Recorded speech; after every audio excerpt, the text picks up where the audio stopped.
Hello friends, good morning to everyone. Welcome to our channel commerce solution. So friends, हमने अपनी paper 1 की जो research aptitude है वो हमने कंप्लीट की है और उसके हम PYQ सीरीज़ जो चालू है जो कि आज या कल में कंप्लीट होगी, फिर हम एक नई यूनिट के साथ हम आने वाले हैं। सो फ्रेंड्स, रिसर्च एप्टीट्यूड के बाद हम करने वाले हैं कुछ तो एक और इम्पॉर्टेंट यूनिट जहाँ से एवरेज और क्वेश्चंस बहुत ही ज़्यादा पूछे जाते हैं और हम मार्क्स भी स्कोर कर सकते हैं। ऐसी यूनिट हम कवर करेंगे। सो फ्रेंड्स, हम स्टार्ट करते हैं हमारे कुछ इंपॉर्टेंट क्वेश्चंस। लेक्चर स्टार्ट करने से पहले please subscribe my channel, like it, share it, ज़्यादा से ज़्यादा इसे शेयर कीजिए और जो भी नए हैं प्लीज़ प्लीज़ इसे सब्सक्राइब करें, शेयर करें, because only 74 days left of UGC NTA net exam के।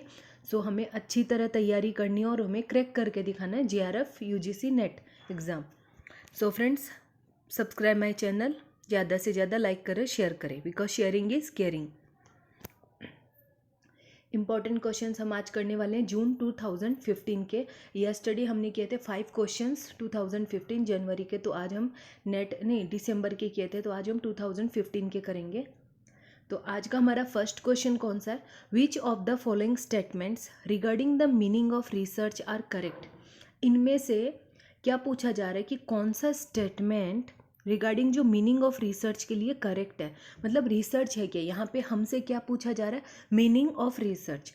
तो research refers to a series of systematic activity और activities undertaken to find out the solution of a problem. Yes, A तो हमारा correct है ही यहाँ पे answer.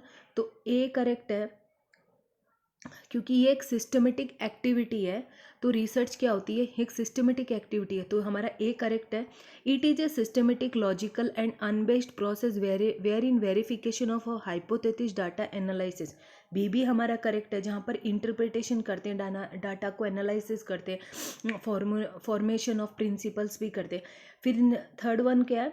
It is an intellectual inquiry और quest toward truth.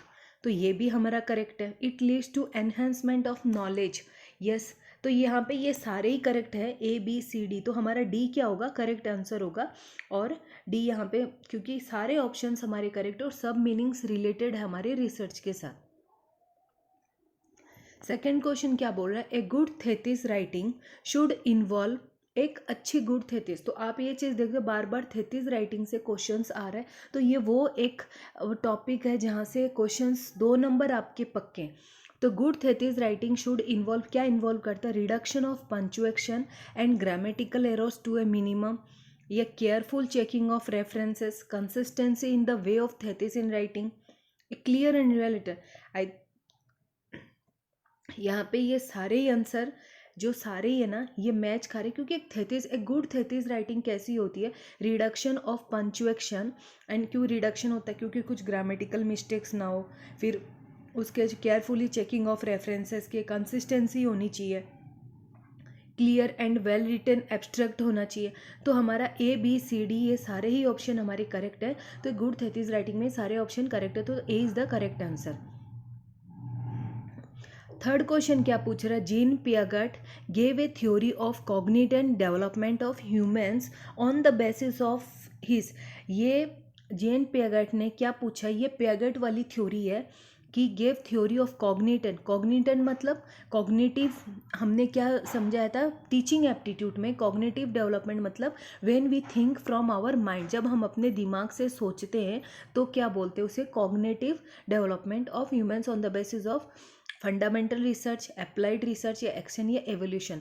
तो इसका सही आंसर होगा fundamental research E basis of इस, क्योंकि हम फंडामेंटल रिसर्च में हम पूरा बेसिक देखते हैं, उसके बेसिक डेप्थ तक जाके देखते हैं, तो हम माइंड से भी सोचते हैं फंडामेंटल रिसर्च के अंदर, तो इसलिए इसे हम उसे कॉग्निटिव डेवलपमेंट बोला जाता है।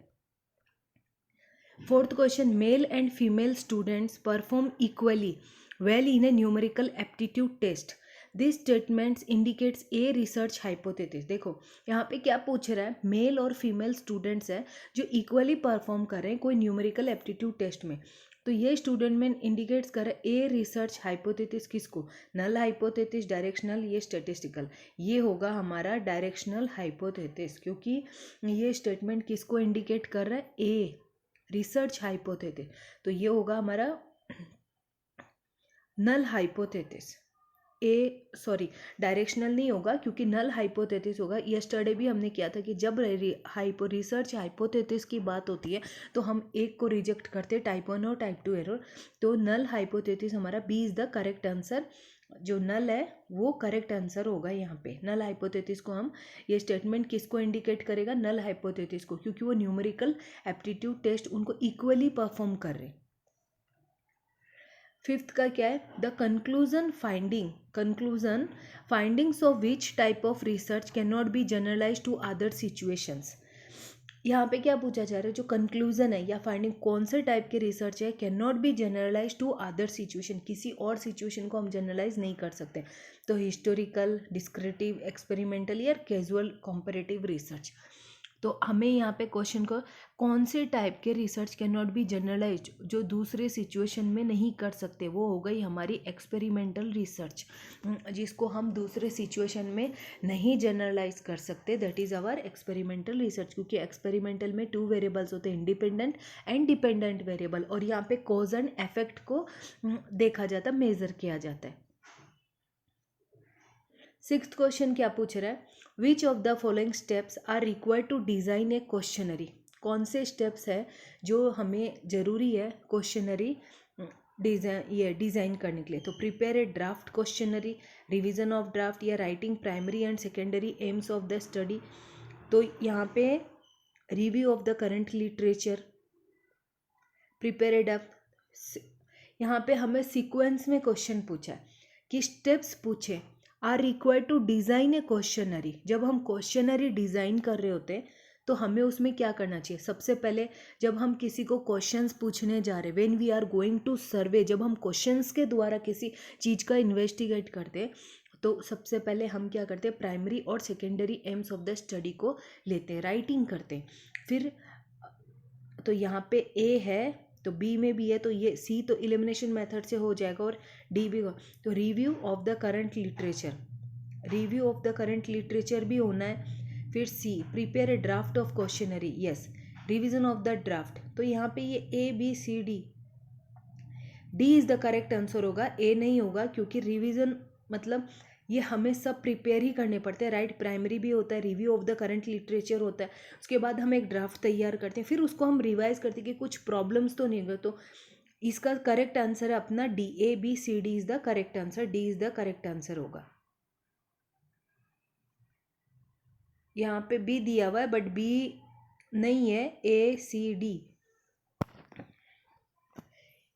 डी है, but review of current literature, sorry friends, ये बी भी हो सकता है, मे और may not be, but A C D review of current literature का है इसे, बट इसमें राइटिंग प्राइमरी एंड सेकेंडरी, क्योंकि हम अगर डी तो होना ही होना है, but review of the current literature अगर हम बी को अगर हम नहीं भी करते तो ए सी डी क्या होगा? हमारा करेक्ट आंसर होगा, क्योंकि अगर डी आ रहा है तो ये ए में डी नहीं है तो ए तो वैसे भी रॉन्ग है, और इसमें सी में भी ए नहीं है तो वो वैसे रॉन्ग है। तो हमारा करेक्ट आंसर बी होना है, सॉरी डी नहीं होगा, क्योंकि इसमें review of the current literature नहीं होता है, क्योंकि इसमें मतलब मे और मे नॉट भी। अभी एनटीए ने किस तरीके से क्वेश्चन है, क्योंकि लास्ट ईयर ये सेम क्वेश्चन आया था तो हमने ए बी सी डी ही टिक किया था तो उसमें करेक्ट था, बट यहाँ पे हमें बी आंसर दिखा रहा है।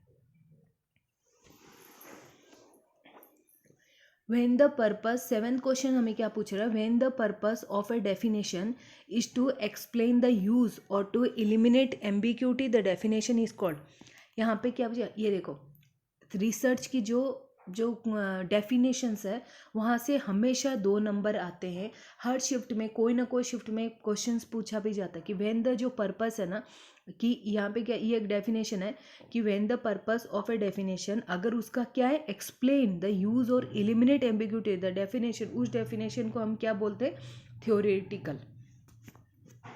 ये सारे 1 by 1 डिस्कस करने, स्टिपुलेटिव, थ्योरेटिकल, क्योंकि यहाँ से हमेशा एक क्वेश्चन पक्का, चाहे वो कोई भी शिफ्ट में आओ, जितने भी पेपर्स होते हैं तो उनमें से कोई भी एक शिफ्ट में डेफिनेशंस ऑफ रिसर्च में से एक क्वेश्चन आता है। तो डेफिनेशन इज टू एक्सप्लेन, जब हम एक्सप्लेन करते हैं किसी चीज़ को तो वो थ्योरेटिकल से रिलेटेड है।